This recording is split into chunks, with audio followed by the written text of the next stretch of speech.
Football is a way of life. This is football, chump. All you gotta do when a man gets the ball is tackle him. Get it?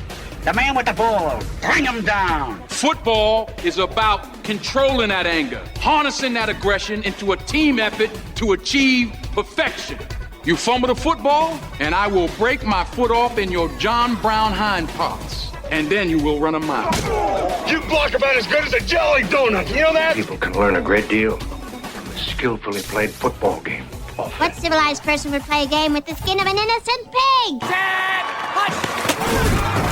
Let's talk about playing football. Here's Danger Dean with the BNW in the PNW.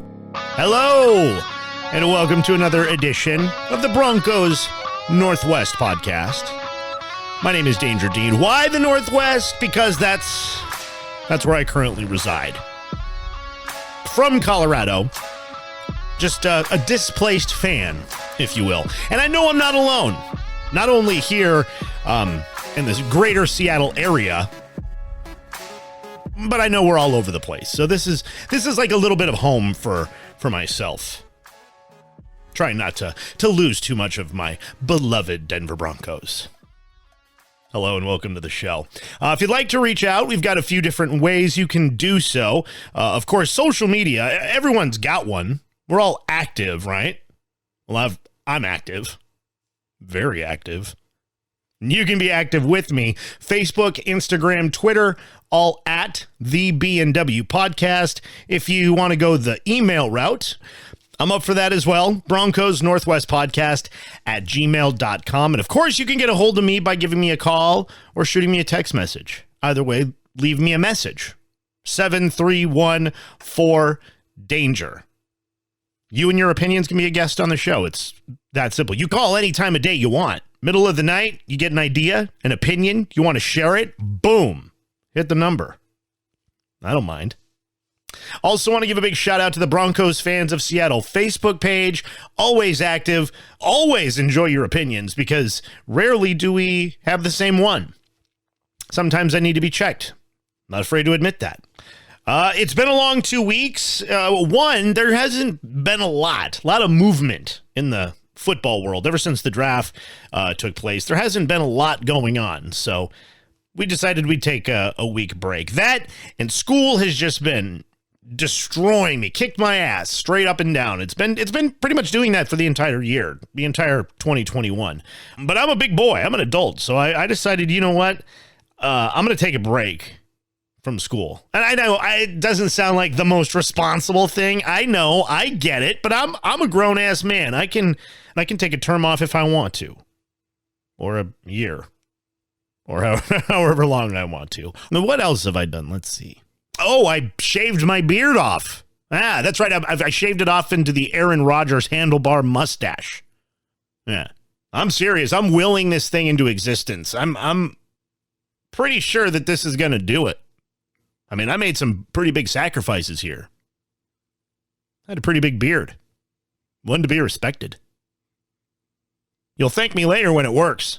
I also started a new job. This is like my Oprah session, by the way.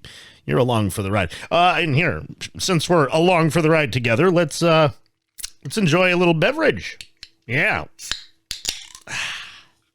That right there is a tasty, tasty pop. It's a hard seltzer. It's a truly. Bring on the judging. Started a brand new job. So I've gone from having a full-time job to a part-time job to being unemployed because of COVID to now I've got a full-time job with like benefits and I have to be part of the workforce again, which is total bummer.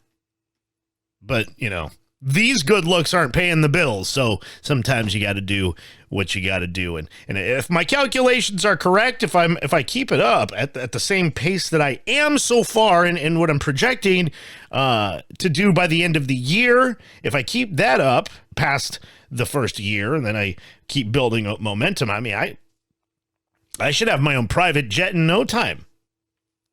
I mean, that's the goal, right? Let's get to some Broncos news. Call now, 731-4-DANGER. And it has been as I mentioned before, very slow going, not just in Broncos news, but I think in football news in general. We're in that, what I like to call calm before the storm. Not too long from now, we're really going to kick full gear with training camp and preseason. Before we know it, the summer is going to be over and it's going to be fall. And I don't know about you, but to me, that sounds exciting. The news we do have, not particularly Broncos news per se, but I thought it was interesting enough that we had to touch on it because Tebow used to be a Denver Bronco and he used to be out of the league, but you know, it's 2021, and I guess anything can happen. And if you're Tim Tebow, I guess anything can happen as well. Officially signing with the Jacksonville Jaguars. Who thought that Tim Tebow would be in the NFL playing quarterback again? Not me. Not you. Not any of us, because he's not playing quarterback. He's signing on to play tight end. Tight end. Now, this obviously came together because Urban Meyer is out in Jacksonville. They've got the college connection. Tebow deciding to say, screw it, I'm not an NFL quarterback. What a novel idea. Not like he hasn't had an entire league and numerous fan bases yelling at him at the top of their lungs, dude, you're not a quarterback. Make the position change. If he would have done this 10 years ago, who knows what kind of player Tim Tebow could have been. Definitely better than whatever baseball player he's been for the last couple years. Certainly better than a quarterback. If he ends up making the 53, that would be insane. And I don't know if I would be upset about that or if that would make me happy. Because if he would have just done this years ago, he could have been an asset to the Broncos or whatever team he played for. If he would have just not been so selfish, for lack of a better term. No idea why he blocked me on Twitter. The Broncos are making history, however, and that's always a good thing. The Broncos announcing they're hiring Kelly Klein as Executive Director of Football Operations / Special Advisor to the General Manager. Obviously, she's got some connections to George Paton, having worked with him in Minnesota. Lots of familiarity there between the two. This could be very good. Well, you kind of see what George Paton's doing here. He is actually getting his handprint on the front office, which is what we've all kind of been hoping was going to happen. You pry Elway's hands off of what's been going on under that general manager position, and you let someone else step in and do a good job at it. And I think so far, so good. Liking some of these moves. And it's, again, part of history. And who doesn't like being a fan of the team that's making history? Not me. Needed a sip. They released the schedule, which is a good thing. Not necessarily any shocks there. We knew what teams they were going to play this season. We just did not know when. The one thing I am very excited about is we get a preseason game here in Washington. I'm only an hour away from the stadium, so I'm pretty excited I get to go out and meet some more Broncos fans here in the Pacific Northwest. The reason I even found out about the Broncos Fans of Seattle Facebook page was because I saw everybody at a preseason game in Seattle. I want to be a part of that. I want to be in your group. Do you hear that? Whoever's the leader of that group, I want in. That's me knocking on the door. It's Danger Dean. Open it up. I want to be friends. Let's go charge the stands together. Let's drink some beer and act stupid, but not too much. I'm going to have to work the next day. They've got some other preseason games in there, but I'm most excited about the preseason game in Seattle.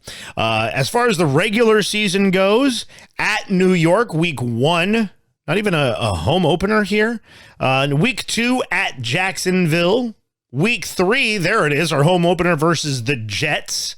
Week 4, hosting Baltimore. Week 5 at Pittsburgh. Week 6, the first division game of the season at home versus the stupid Raiders.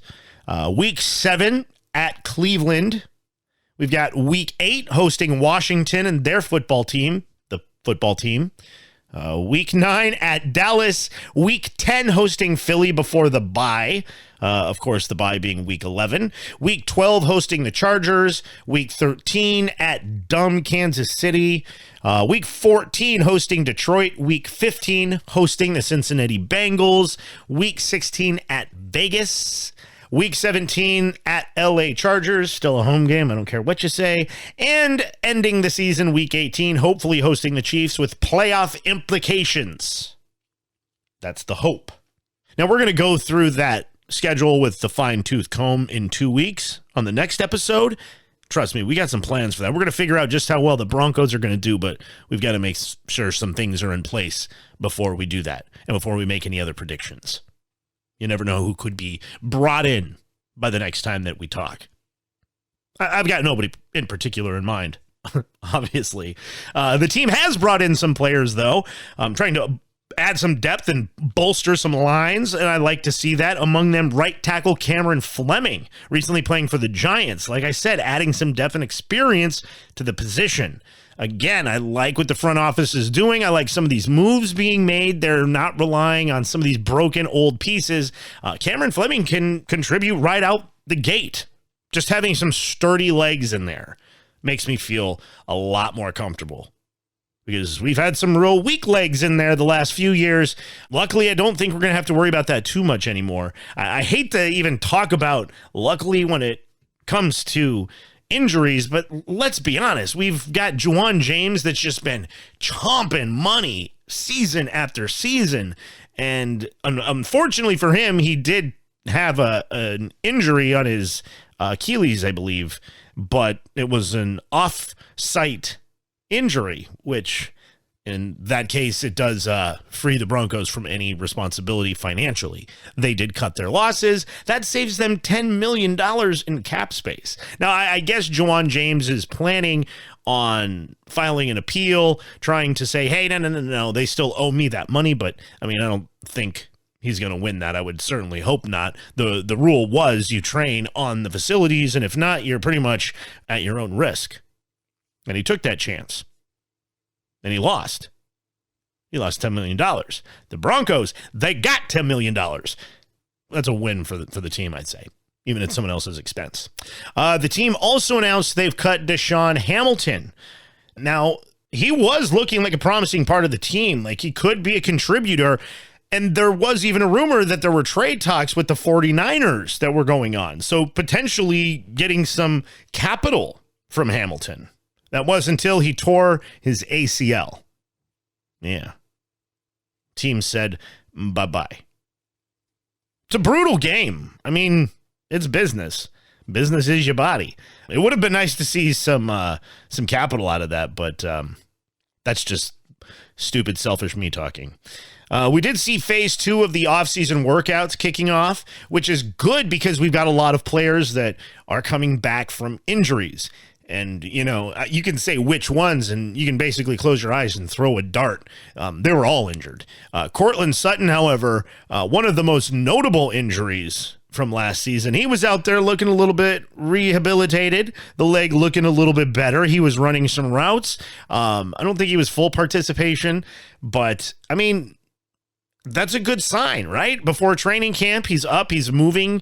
It's also a good sign to see Noah Fant in the weight room. He's looking like a monster, smiles all over the place. Now, I know they've got like the team photographer in the locker room capturing all these moments with all the teammates as they come back from this long break from not playing football. But these guys look like they're really rejuvenated and happy to be there, which makes me excited as a fan. I don't think we're going to get this horrible diet product that we've got in the last few years. It looks like we've got a young, energized team. Be excited about that, right? Von Miller, or should I call him Quad Miller, he's also back, looking ready to go. Have you seen the picture with him and his legs? Lord have mercy. It's like one leg is one Danger Dean. Like you take both my legs and tape them together, and that's one Von Miller leg.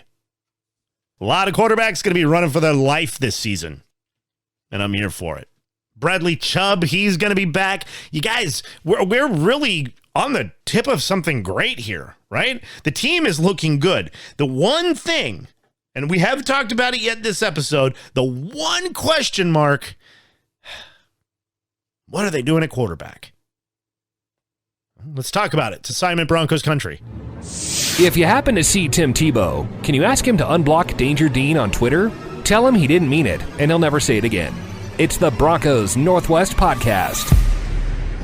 All right, we got a lot of rumors going around, and I think pretty much this entire year has been full of rumors. Rumors about who is going to be the quarterback going into the 2021 season for the Denver Broncos. Of course, right now it's Drew Lock and Teddy Bridgewater, but is that really what it's going to be? Is that the duo that we can expect week one? Maybe, maybe not. Deshaun Watson, of course, a lot of conversation about him. Then it died off because a lot of allegations of sexual assault started coming to light. And of course, the team isn't going to mess with that. And now Aaron Rodgers seems to be the subject of a lot of rumors. Not only rumors, but Vegas is even putting the Broncos as having the best chances of landing the quarterback. Wouldn't that be something? Well, if the Aaron Rodgers rumors turn out to be nothing, are we going to be okay? We're going to get through this? Brent says, what do you mean if? I'm fine with it because I'm a huge Drew Lock supporter and absolutely believe the kid will be a superstar. Well, the rumor hasn't died. There hasn't been put to rest yet. So I don't know if you can really take out the word if. There's still a possibility, man. I mean, if you're a Drew Lock supporter, that's great. I'm, like I said, have been a proponent of having a little bit of consistency on the team. But for me, I think there are a few of those loopholes, of those special circumstances. And I think this is definitely one of them. Kirk said, don't have any expectations about it. We did this, Watson. We did this with Watson, I think is what he meant to say. Time to move on with Locke in Bridgewater. Well, yes, we did this with Watson, and I think that would have happened. I really do. Had it not have been for all of the allegations that came forward. I think we'd be having a much different conversation right now and a lot of different feelings about the draft and all of that had that not happened. Don't think this is dead in the water. Andrew says, I'm on the Drew Lock bandwagon. I'll be okay until kickoff September 12th. A lot of Drew Lock fans here. Okay. I'm not used to that. Really, it's always like, burn Drew Lock. Get him off the team. It's a little bit refreshing, even though it's going against everything I'm saying and thinking. Kyle says, depends on what the final ask was. If it's as high as what SI said the other day, whatever, basically 5 firsts between picks and players. If it's like the next 2 firsts, a second, and like Patrick or someone else, then yeah, because literally we're a good quarterback away from Super Bowl contention. I don't think Patrick Surtain is going to be used as any kind of trade bait. I mean, they've already signed a contract. It just seems like a lot to go through. Does that make sense? Just to turn around and trade him? I don't think that they're going to use him as part of the trade. I know a lot of people are saying that that's going to happen. I just don't think it's going to. And again, these are just instincts and my feelings. I have 0 sources. Like none at all. Bobby says, if we don't get him, that means it was way too much to give up and we nixed it. I'm totally fine with that. I mean, this is ridiculous in my opinion. And he shared the Sports Illustrated trade proposal that they drew up. And I'm assuming this is what Kyle was referring to. And yeah, this is stupid. And this is not going to happen at all. And I don't even think it's going to take this much. Sports Illustrated is saying Broncos get quarterback Aaron Rodgers and a 2022 4th round pick, and the Packers get Drew Lock, Bradley Chubb, Dalton Reisner, 2022 first-round pick, 2022 second-round pick, 2023 first-round pick, 2024 first-round pick. I mean, Jesus, he's good, but he's not a legendary quarterback that would draw all that. I don't think that's realistic, and I really think that was more meant for clickbait.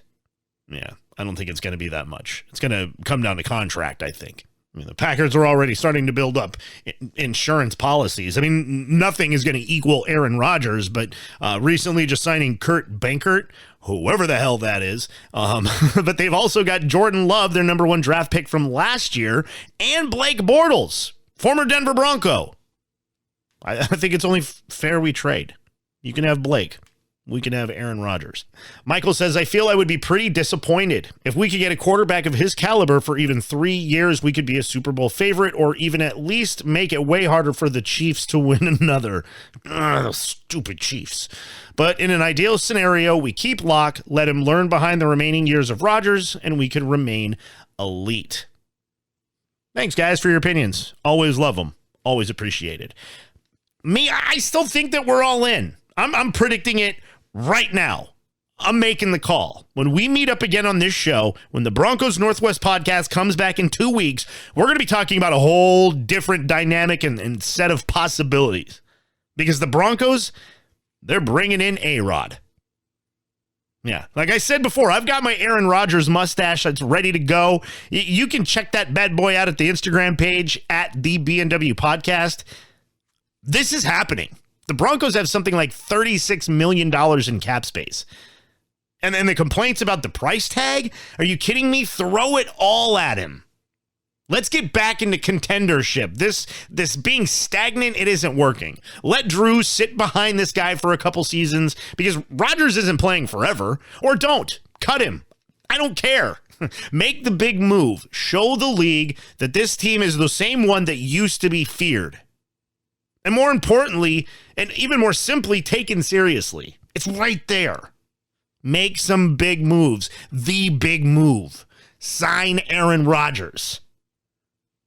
Can you feel me willing that into the universe? I'm willing it into existence. I swear, you'll hear me scream from wherever you're listening. If and when that happens. Remember, we've got June 1st, and then after that, it's game on.